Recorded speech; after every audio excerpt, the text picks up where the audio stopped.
Hello, writers of class 7. How are you all?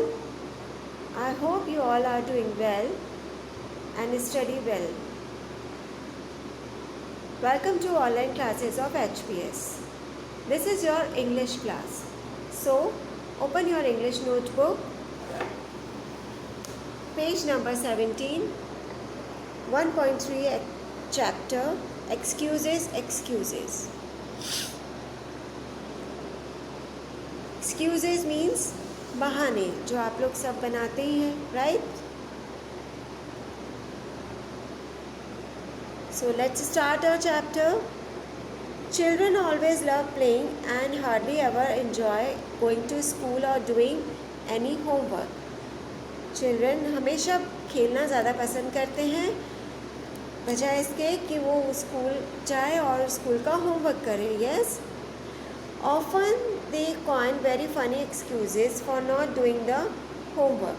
और इसके लिए वो funny excuses बनाते हैं जो हमें बहुत छोटे और मजाकिया टाइप लगते हैं.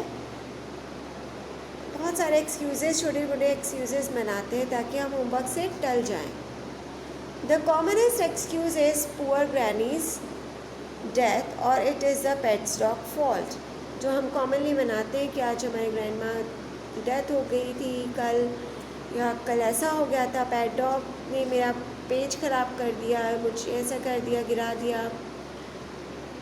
Have you ever tried any? क्या आपने कुछ एक्सक्यूजेस ट्राई किए हैं? किए ही होंगे और करते ही हैं, right? Now let's begin our chapter. Late again Blenkinsop. What's the excuse this time? Teacher or sir asked Blenkinsop, it's the name of a boy. क्या आज तुम अगेन लेट हो गए? You come late again. आज का तुम्हारा excuse क्या है? अब जो एक्सक्यूज़ देने वाला बॉय होता है, स्टूडेंट होता है, तो उसके लिए हमेशा टीचर एक्सक्यूज़ का ही इंतज़ार करते हैं कि अब ये कौन सा नया एक्सक्यूज़ लेके आता है. नॉट माई फॉल्ट सर, ये मेरा फॉल्ट नहीं है sir.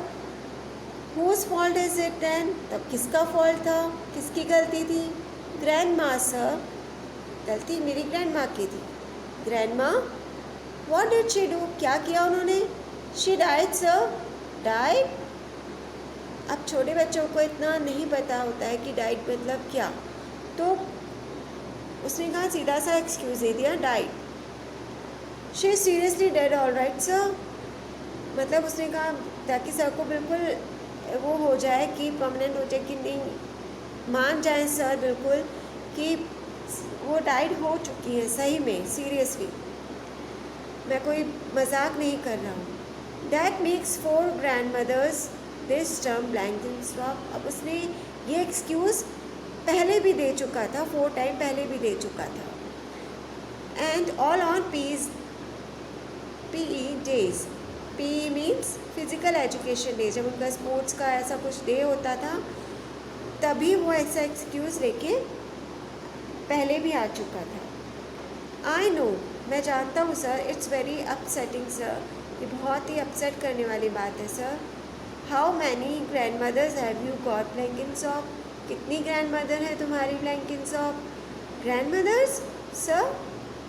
None sir. You said you had 4. All dead sir. तुमने कहा था कि 4 हैं. सभी मर गई सर, सभी डेड हो गई हैं.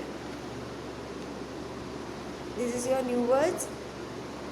These are your new words. All right मतलब make sure. Used to say that there is no doubt about something. कोई डाउट ना रह जाए. Term. One of the 2 or 3 periods in the year during which classes are held. मतलब अपना session. PE, physical education, sport and exercise taught in school.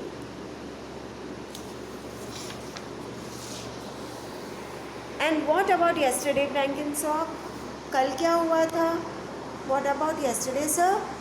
You were absent. उसने एकदम चौंक कर कहा, वापस रिपीट करा क्वेश्चन को. कल sir? You were absent yesterday. कल तुम एब्सेंट थे. That was a dentist sir. वो डेंटिस्ट था सर. The dentist died. क्या आप डेंटिस्ट को भी डाइट कर दिया? No sir my teeth sir, मेरी टीथ की, मेरा टीथ सर। अब उसने टीथ का एक्सक्यूज़ किया। You miss the maths test फ्रैंकनसॉफ्ट, तुमने अपना मैथ्स का टेस्ट मिस कर दिया। I had been looking forward to it sir, मैं इसको लुकिंग फॉरवर्ड मतलब मैं इसके बारे में सोच ही रहा था sir. Right, line up for paying, चलो ठीक है, अब तुम पे फिजिकल एजुकेशन के लिए लाइन बनाओ। कांट सर, अब फिर एक्सक्यूज़, मैं नहीं कर सकता sir. No such words as can't फ्रैंकन सो, अब तुम ऐसा कुछ भी मत कहो, अब क्या एक्सक्यूज़ है। Not kit sir, no kit sir, मेरे पास किट नहीं है। किट मतलब क्लोथ्स का एक सेट जो स्पोर्ट्स के लिए जो उन्हें चाहिए होता है। वेयर इज़ इट, अब वो कहाँ है। होम सर, घर पर। What it doing at home, क्या कर रहा है वो घर पर। नॉट आयरन सर, आयरन नहीं था उस पर। कुडंट यू आयरन इट, क्या तुम आयरन नहीं कर सकते। कांट सर, क्यों नहीं, why not. Bad hand sir, मेरा हाथ सही नहीं है। हु यूजली डज इट, कौन आमतौर पे कौन आयरन करता है ड्रेस को। ग्रैंड माँ सर, हाँ अब एक से कि ग्रैंड माँ करती है। Why couldn't she do it, अब वो क्यों नहीं कर सकती है। दैट्स कि वो तो मर गई हैं इसलिए वो नहीं कर सकती। और फिर एक्सक्यूज़ ग्रैंड माँ, मतलब एक को छुपाने के लिए उसको कितने एक्सक्यूज़ेस, उसने कितने बहाने कर लिए, जो यूजुअली आप लोग भी करते हैं। आज होमवर्क नहीं किया, क्यों नहीं किया, ये एक्सक्यूज़ वो excuse, right. This is written by Gareth Owen. These are new words. Looking forward, thinking with pleasure about something, किसी के बारे में खुश होकर सोचना कि वो होने ही वाला है। No such words, no excuses accepted now. Kit, a set of clothes used for particular activity. So this is all the chapter. I hope you have understood it clearly. Do these new words in your notebook and read it again. So it's all for now. Have a nice day.